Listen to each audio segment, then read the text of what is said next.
Hello guys, welcome to HVAC Startup Technician, and today we have a Goodman furnace here, and we have 80,000 BTUs. And the reason I know it's 80,000 is you could look at those burners.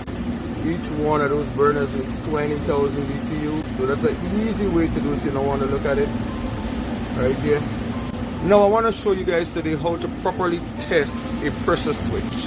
Or if you have a problem and you think your pressure switch is bad, there is a way to test that pressure switch, and you will know. First of all, the pressure switch should be reading 0 volts from this side of the pressure switch to the other side.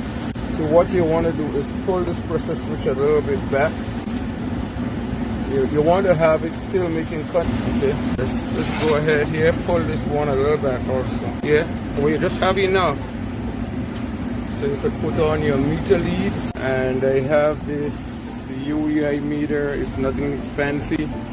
So just turn it on here, and I'll come back. And this is a proper way to test your pressure switch. So you take one lead here, and you put the next lead to the other side of the pressure switch, like this.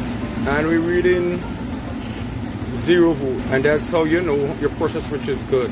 If you have any voltage fluctuating or else, well, it's that means, well, let me just show you this. See here, 0 volts. And that's the best way to test a pressure switch. If you get any fluctuation in that switch, then you have a bad pressure switch.